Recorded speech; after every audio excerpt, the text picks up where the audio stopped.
Hello दोस्तों, तो मैं आपका साथी, आपका दोस्त लेकर हाजिर हूँ अपनी अगली वीडियो।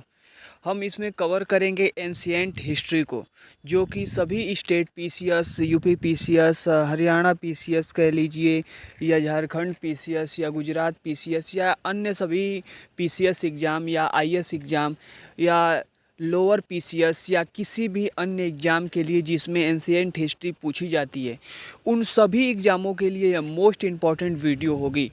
तो मैं इसमें आपको एक एक करके बताऊंगा क्वेश्चन जो प्रीवियस ईयर में आए हुए हैं। आप देखेंगे यूपी का कोई भी एग्ज़ाम हो, उसमें ये क्वेश्चन बार बार रिपीटेड हुए हैं और इन क्वेश्चनों को ही हम आज कवर करेंगे।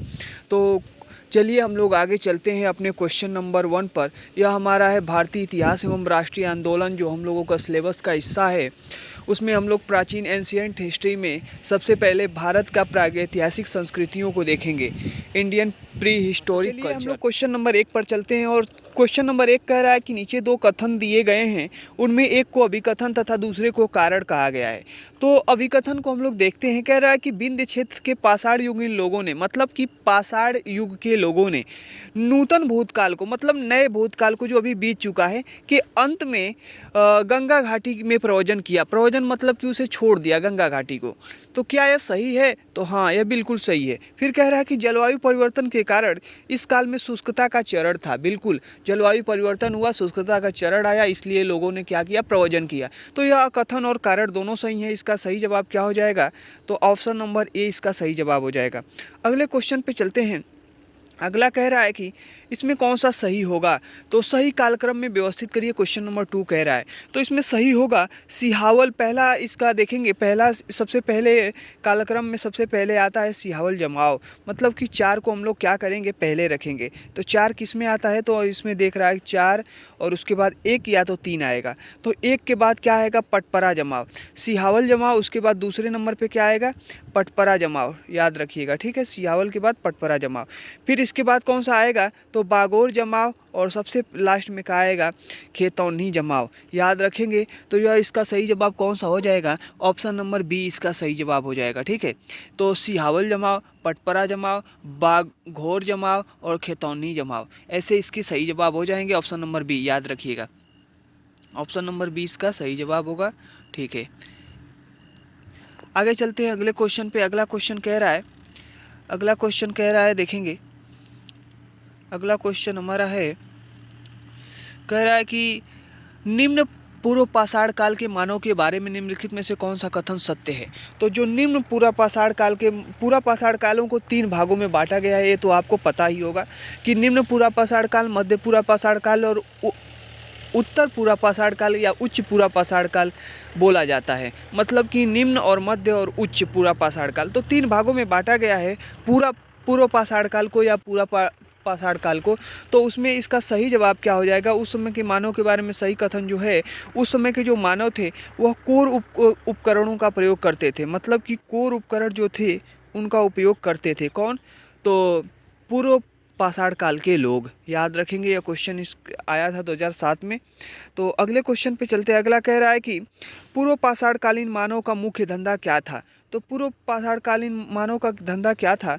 तो आपको पता है कि मानव का धंधा क्या था? तो शिकार खेलना, मतलब कि जीवन यापन करने के लिए शिकार खेलना। तो ऑप्शन नंबर डी इसका सही जवाब हो जाएगा। फिर कह रहा है कि निम्नलिखित में से किस क्षेत्र में पूरा पाषाण काल, मध्य पाषाण काल और नव पाषाण काल, देखिए अब पूरा पाषाण काल, मध्य पाषाण काल और नव पाषाण काल, ये 3 भागों में डिवाइड होता है।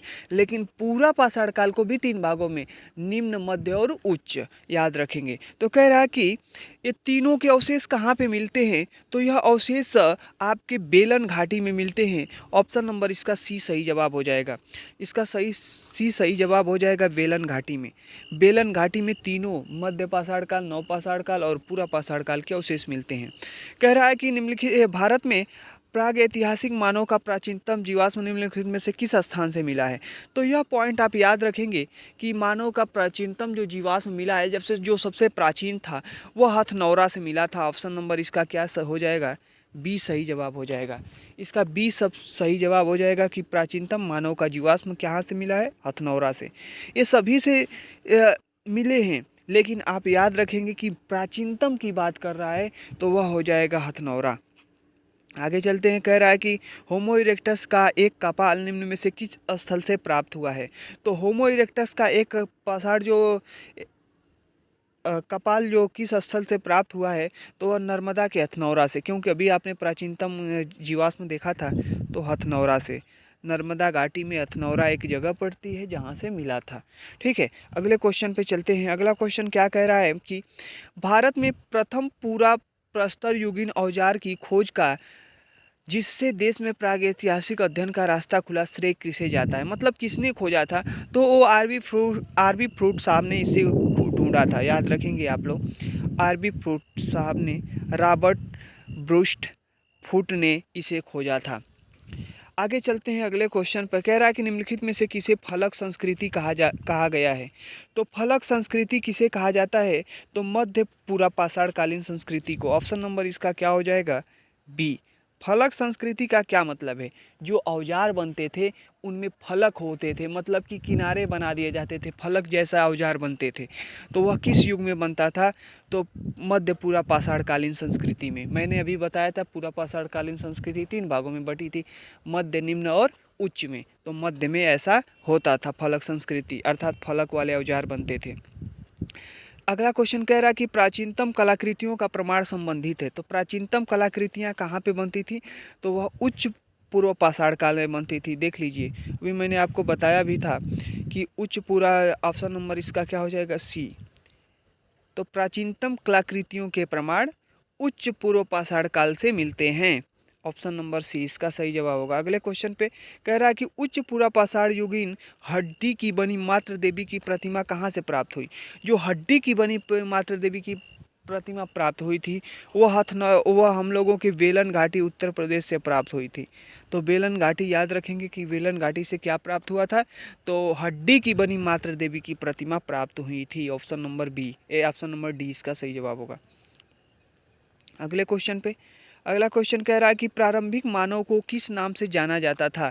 तो क्रोमेगनन के नाम से जाना जाता था प्रारंभिक पूर्ण मानव को। जो प्रारंभिक पूर्ण मानव बना उसको क्रोमेगनन के नाम से जाना जाता था। ऑप्शन नंबर इसका बी सही जवाब होगा। अगले क्वेश्चन पे हम लोग चलते हैं। अगला क्वेश्चन है हमारा कि अगला क्वेश्चन देखिए क्या कह रहा है कि अब मध्य पाषाण काल से जुड़े, आपको अब तक पूरा पाषाण काल से जुड़े तथ्य आपने देखा।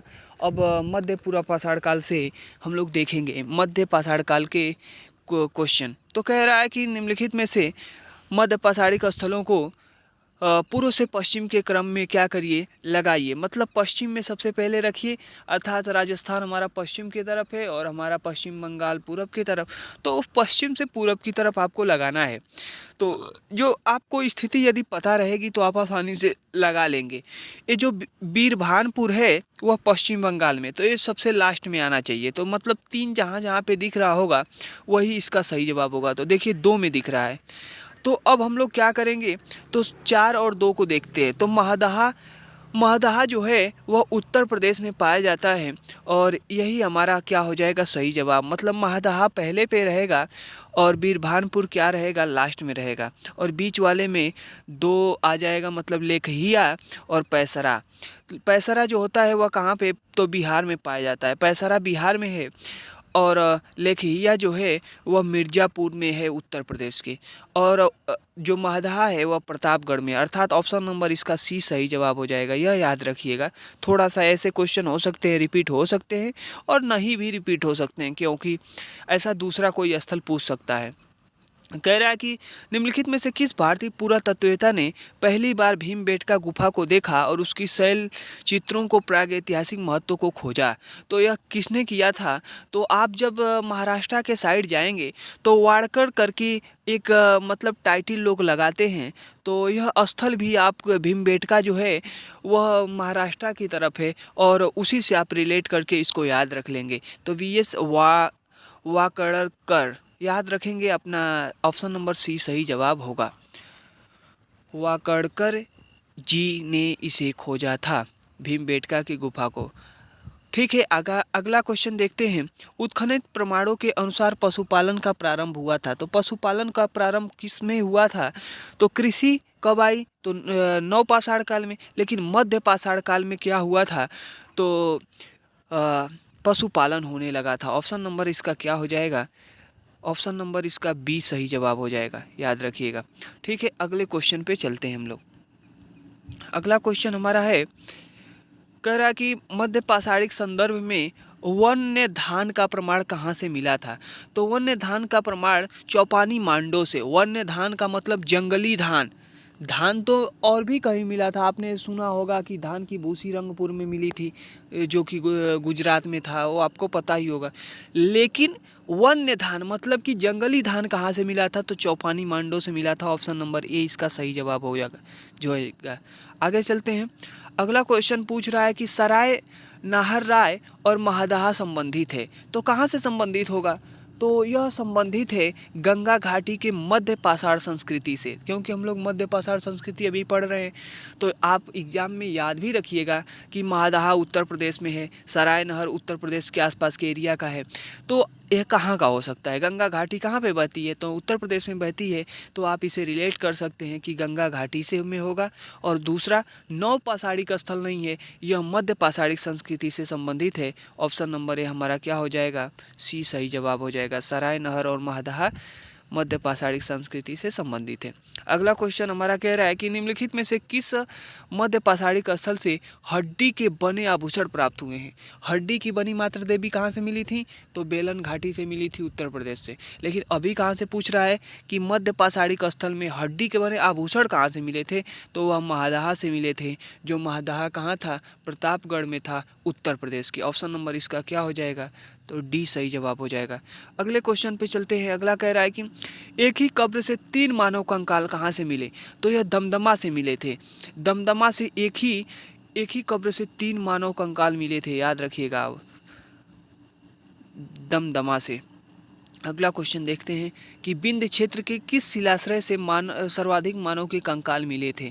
तो यह लेखिया जो था, लेखिया जो मिर्जापुर के समीप था, वहाँ से मिले थे 3 मानव कंकाल, या सॉरी सर्वाधिक मानव कंकाल। जो कहाँ से थे?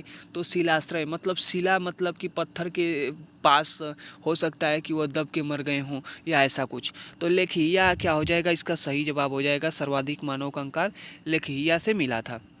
अब हम लोग चलते हैं नौ पाषाणिक स्थल पर, या उस कालक्रम के स्थलों के बारे में, उनके विशेषताओं के बारे में। तो कह रहा है कि झील के किनारे प्रारंभिक कृषि वाला स्थल है। तो कहाँ से सबसे पहले कृषि हो रहा था? तो आप याद रखेंगे झील के किनारे, तो लहुरा देव से। मेहरगढ़ में भी कृषि होता था, लेकिन आप याद रखेंगे कि लहुरा देव से। चिरांद में भी हुआ है, लेकिन लहुरा देव आपका क्या हो जाएगा? सही जवाब हो जाएगा। झील के किनारे कृषि की बात करेगा तो लहुरा देव सही जवाब होगा, ऑप्शन नंबर 20 का। आगे अगला क्वेश्चन देखते हैं हम लोग। अगला क्वेश्चन है कि खादानों की कृषि सर्वप्रथम प्रारंभ हुई, मतलब खादान कहाँ बोए जाने लगे, किस युग में बोए जाने लगे? तो नौ पाषाण काल में। ऊपर मैंने बताया था कि कृषि के पशुपालन करना मध्य पाषाण काल में और कृषि करना नौ पाषाण काल की विशेषता है। अगले क्वेश्चन पे चलते हैं। राख के टीले क्षेत्र किस क्षेत्र से नौ पाषाणिक संस्कृति से संबंधित है? तो राख का टीला कहाँ से संबंधित था? तो वह दक्षिण भारत से, क्योंकि आप पढ़े होंगे जियोग्राफी में कि दक्षिण भारत में किस रॉक से, चट्टान से बना हुआ है जो पूरा एरिया है। तो आप जानते हैं कि अग्नेय शैल से, और वहाँ पे राख मतलब उससे रिलेट भी आप कर सकते हैं कि वह काली हो जाती है जब कोई भी चीज़ जलती है। तो राख के टीले किस क्षेत्र से या किस नौ पाषाणिक संस्कृति से संबंधित है? तो वह दक्षिण भारत से। ऑप्शन नंबर 20 का सही जवाब होगा। अगले क्वेश्चन पे चलते हैं। अगला क्वेश्चन है कि नौ पाषाणिक कालीन गर्त निवासों में अवशेष कहाँ से मिले? मतलब कि नौ पाषाणिक स्थल एक ऐसा बताइए जिसमें गर्त निवासों के अवशेष मिले हैं, अर्थात मतलब गर्त में जाकर लोग रहते थे। तो वह कहाँ पे रहते थे, कहाँ कहाँ पे रहते थे? तो वह ऑप्शन हमारा इसका हो जाएगा ए और बी, मतलब कि ऑप्शन नंबर डी सही जवाब हो जाएगा। बुर्जहोम और गुप्त कराल में लोग क्या थे? तो गर्त निवासों में जाकर रहते थे। तो ऑप्शन नंबर ए और बी इसका सही जवाब हो जाएगा। अगले क्वेश्चन पे चलते हैं। अगला क्वेश्चन है मानव समाधानों में कुत्ते को कहाँ पे दफनाया गया था? तो यह बुर्जहोम में दफनाया गया था। ऑप्शन नंबर इसका बी सही जवाब होगा। अगले क्वेश्चन पे चलते हैं। निम्नलिखित में से किस स्थान पर नौ पाषाण स्तर पर गेहूं और जौ की खेती हुई थी सर्वप्रथम? तो जौ और गेहूं की खेती फिर देखिए आ गया था। इसके पहले की खेती का प्रमाण कहाँ से मिला था? तो लहुरा देव से मिला था प्राचीनतम कृषि का प्रमाण। लेकिन अब पूछ रहा है कि जौ और गेहूं का, तो अब मेहरगढ़ से मिला था। ऑप्शन नंबर क्या हो जाएगा? इसका सी सही जवाब हो जाएगा। रंगपुर से क्या मिला था? कमेंट करके आप लोग बताएंगे। ठीक है, अगले क्वेश्चन पे चलते हैं। कह रहा है कि भारत में व्यवस्थित कृषि का प्राचीनतम प्रमाण कहाँ से प्राप्त होता है? तो मतलब व्यवस्थित कृषि होने लगी थी कहाँ पे? प्राचीनतम प्रमाण इसका कहाँ मिला? तो मेहरगढ़ पे। अभी जौ और गेहूं भी आपने देखा था मेहरगढ़ में बोया गया था। फिर कह रहा है कि निम्नलिखित में से किस एक पुरा स्थल से पाषाण संस्कृति से लेकर हड़प्पा संस्कृति तक के सभ्यता के संस्कृति तक के अवशेष प्राप्त हुए हैं? मतलब पाषाण से लेकर हड़प्पा तक के, तो किसमें हुआ था? तो वह मेहरगढ़ ही था जहाँ पे अवशेष प्राप्त हुए थे। ऑप्शन नंबर बी इसका सही जवाब होगा। अगले क्वेश्चन पे चलते हैं। उस स्थल का नाम बताइए जहाँ से प्राचीनतम अस्थायी जीवन के प्रमाण मिले हैं। अस्थाई जीवन याद रखना है आपको। तो अभी अस्थाई कृषि जब होगा तो अस्थाई जीवन भी आपको मिलेगा, और जो वहाँ पे जौ और गेहूँ बोया जाने लगा वहाँ पे अस्थाई जीवन भी होने लगेगा, अर्थात मेहरगढ़ ही इसका सही जवाब होगा। अगले क्वेश्चन पे चलते हैं। अगला कह रहा है कि भारतीय उपमहाद्वीप में पालतू भैंस का प्राचीनतम साक्ष्य कहाँ से मिला? पालतू भैंस कहाँ से मिली थी? तो मेहरगढ़ से। जब जौ गेहूँ बोए जाने लगेगा और अस्थाई निवास बनाया जाने लगेगा तो मेहरगढ़ में भैंस भी पाल दी जाने लगेगी। उपमहाद्वीप में याद रखेंगे, भारतीय उपमहाद्वीप में भैंस कहाँ पाली गई थी? तो मेहरगढ़ में। कह रहा है कि मानव द्वारा सर्वप्रथम प्रयुक्त अनाज था कौन सा अनाज? तो आप ये तो आसान क्वेश्चन में है कि जौ था वह। ऑप्शन नंबर सी सही जवाब हो जाएगा। अब हम लोग ताम्र पाषाण काल में आ चुके हैं। हमने पूरा पाषाण देखा, मध्य पाषाण देखा और नव पाषाण देखा। आते हैं अब लोग हम ताम्र पाषाण काल में। ताम्र पाषाण काल में महाराष्ट्र के लोग मृत शरीर को फर्श के नीचे किस तरह रखकर दफनाते थे? मतलब डायरेक्शन पूछ रहा है। तो हर कोई जैसे आज हम लोग दफनाते हैं वैसे पहले भी लोग दफनाते थे, क्योंकि हम अपने पूर्वजों से ही सीख कर के वह प्रणाली को अपनाते हैं। तो महाराष्ट्र में भी वैसे ही उत्तर से दक्षिण की ओर। ऑप्शन नंबर ए सी इसका सही जवाब हो जाएगा, क्योंकि गर्दन उत्तर की तरफ हो जाती है और पैर दक्षिण की तरफ हो जाता है मृत व्यक्ति का। अगले क्वेश्चन पे चलते हैं। अगला क्वेश्चन कह रहा है कि नवदा टोली किस राज्य में अवस्थित है? तो नवदा टोली जो है वह मध्य प्रदेश में अवस्थित है। आपको याद रखना है कि कहाँ पे है? तो मध्य प्रदेश में अवस्थित है। ऑप्शन नंबर इसका क्या हो जाएगा? हमारा डी सही जवाब हो जाएगा कि मध्य प्रदेश में नवदा टोली अवस्थित है। इनाम गांव किस राज्य में स्थित है? तो इनाम गांव आप याद रखिएगा कि इनाम गांव जो है वह महाराष्ट्र में है। महाराष्ट्र में है। ऑप्शन नंबर सी सही जवाब हो जाएगा। नवदा टोली एमपी में और इनाम गांव महाराष्ट्र में। कह रहा है कि भारत के किस स्थल की खुदाई से लौह धातु के प्रचलन के प्राचीनतम प्रमाण मिले हैं? तो अतरंजी खेड़ा जो था वहाँ पे लौह धातु के प्रमाण मिले थे। ऑप्शन नंबर ए बी इसका सही जवाब होगा। अगला कह रहा है कि अगला क्वेश्चन है कि 36 नंबर क्वेश्चन कि दक्षिण भारत की बृहद पाषाण समाधियाँ संबंधित है। तो दक्षिण भारत की बड़ी बड़ी पाषाण की समाधियाँ किससे संबंधित हैं? तो वह लौह काल से संबंधित हैं। ऑप्शन नंबर हमारा क्या हो जाएगा? सी सही जवाब हो जाएगा। बृहद पाषाण समाधियाँ नव पाषाण काल से संबंधित है। अगला क्वेश्चन कह रहा है कि गैरिक मृदभांड पात्र का नामकरण हुआ था।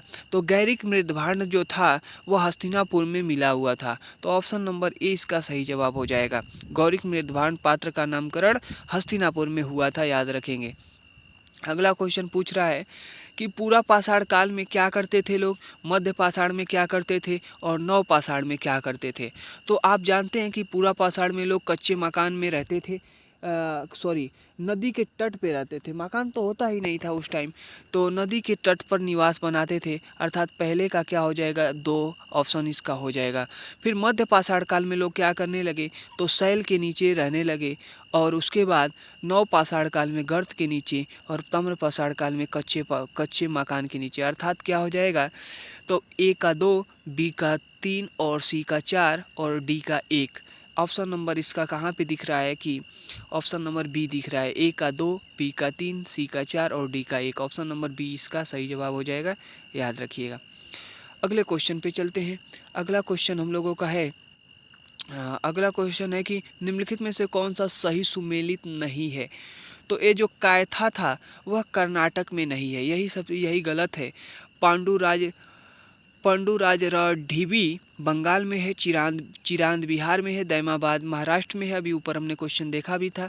और कैथा कहाँ पे है, तो यह उज्जैन में पड़ता है, याद रखेंगे, कर्नाटक में नहीं पड़ता है। जो एमपी में उज्जैन है वहाँ से रिलेटेड है कायथा, यही इसका सही जवाब होगा। अगले क्वेश्चन को देखते हैं। बीरभानपुर, अभी मैंने आपको बताया था कि पश्चिम बंगाल में पड़ता है। उज्जैन कहाँ पे पड़ता है, उज्जैन और कैथा एक दूसरे के समीप है। आहड़ा, तो हम लोगों से पूछ रहा है क्या कि मिलाइए यहाँ पे कौन कौन सी चीज़ें प्राप्त हुई थी।